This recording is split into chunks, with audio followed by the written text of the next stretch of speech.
Welcome to Jabs on Dazn. I'm Chris Mannix. Sergio, there are teenagers out of school right now that are far more technically savvy than you. That's what I've learned the most during this hiatus. No, absolutely. I grew up without internet. I grew up without phone. I actually played outside like a normal human being. So all this is foreign to me, Chris. Yeah, how does that explain the last 20 years of your life when you haven't been able to figure out any kind of technology whatsoever? But that's a conversation for another day. This is my technology, buddy. Anytime you want to find out. Good. Let's throw some jabs.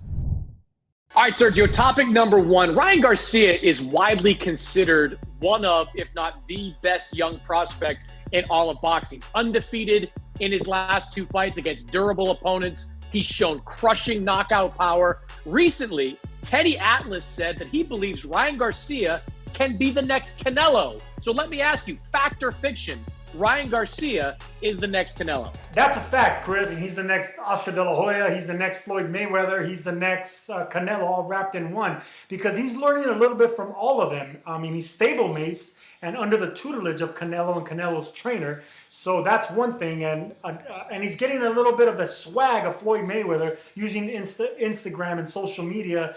As long as he doesn't start throwing money around, he's all right with that. But he has a page out of Floyd Mayweather's book, and he has that charming look about it, that handsome Latino suave look that Oscar De La Hoya has. So he has a little bit of all three of them, and yeah, absolutely, he's the next superstar, hands down.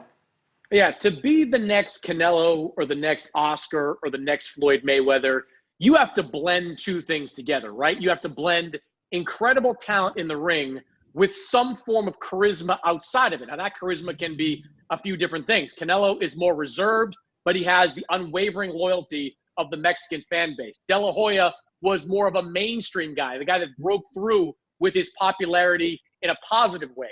Mayweather, more the villain. People watched him mostly to see if somebody could beat him.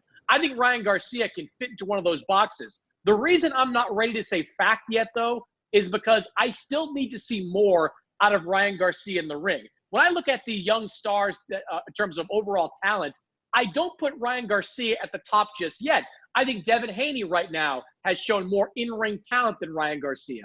I think Teofimo Lopez might be the best of both worlds when it comes to those two. Teofimo has beaten some of those veterans that Ryan Garcia has rolled through. He's beaten Mason Menard and William Silva and some of those veteran-type guys. And he has a win over a recognized world champion in Richard Comey. So while I think Ryan Garcia has more potential in terms of a higher ceiling of being a superstar, I need to see more out of him in the ring to determine if he's all the way there. Hey, listen, I'm a huge fan of Devin Haney and Teofimo Lopez, but they're lacking something that you can't teach, and that's charisma. Yeah, Devin Haney has the smile and he does the right things, but he doesn't have that swag that Ryan Garcia has. Teofimo Lopez, you can walk down the street and people won't know who he is, but he's an excellent fighter and one of the best that you just mentioned. But no, you can't teach that charming charisma, that smile, that cover boy look, where he can fight and he could smile and sell you some underwear. This guy's a real deal. If you're a promoter, if you're a manager, if you're fans, that's who you want being the cover face for boxing. It's been a long time since a professional boxer has been one of those types that sits on the late night couches and appears on mainstream media. Ryan Garcia, as much as any prospect in boxing, has a chance to be that guy. All right, Sergio, let's talk about Canelo Alvarez for a minute. Canelo was the number one guy at 160 pounds. He has a secondary title at 168 pounds. He just beat Sergey Kovalev for a title at 175. He hasn't lost since losing to Floyd Mayweather back in 2013. Ryan Garcia says no one is going to beat Canelo. So, looking at the landscape, who out there, Sergio, would give Canelo Alvarez the most trouble? I don't think he's going to fight at 175, and I don't think we'll see him at 160. So we have to look at 168. At super middleweight, I think the mundo of Callum Smith. I think that's the guy that can give Canelo a lot of problems. He's tall at 6'3". He's an excellent body puncher. He's a technician. He comes from a fighting family. He checks off all the boxes, and he also has a great trainer in his corner as well. So these are things that you need to be the B side, to be that adversary that the A side needs, that Canelo needs. And I think Callum Smith is just that. Yeah, I think Callum Smith is impressive. He's a monster 168-pounder, 6'3", probably weighs north of 180 on fight nights, if not even larger. And he is, I think, established himself as the top 168 pounder in all of boxing. But I still have my questions about Callum Smith, and that largely point to his resume with those questions. He has really one quality win there, and that's a win in the World Boxing Super Series final against George Groves. And that turned out to be George Groves' final fight as a professional boxer. Other than that, it's kind of B and C level opponents. His two most recent opponents were Hassan Nadam, who was a blown-up 160-pounder, fighting at 168.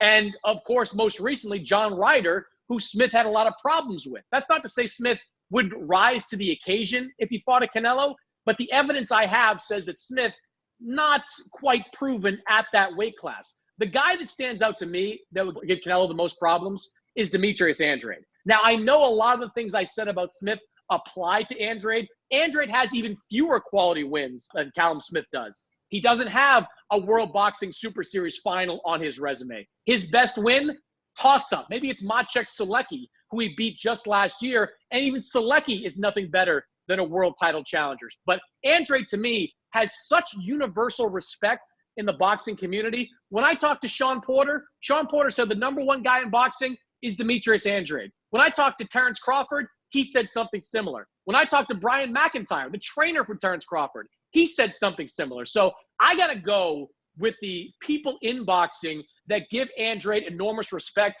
And I think Andrade's counterpunching style would present huge problems for Canelo.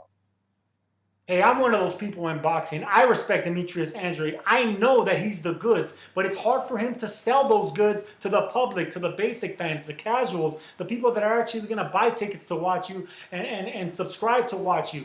So those are the people that he needs to convince, and he's not doing that. I mean, you've criticized them for not going for the knockouts, and we've criticized them for that as well. But we know he's the goods as a boxer. Callum Smith, on the other hand, he's a little bit more popular. He's undefeated, just like Demetrius Andrade is. They're both young. He's the same age as Canelo, 28, 29 years old. I just think stylistically it's going to be exciting because Canelo fought a big, tall fighter in Sergey Kovalev, much bigger, much stronger. And Callum Smith fought a much smaller fighter in John Ryder. And they both kind of had their struggles going into that fight. So I think they're going to match up nicely as far as who they fought, who they faced, and how they were able to beat them.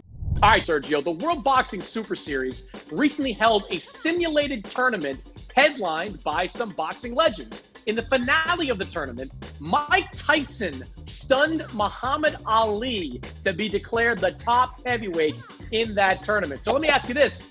If this happened in real life, Prime Ali versus Prime Tyson, who you got?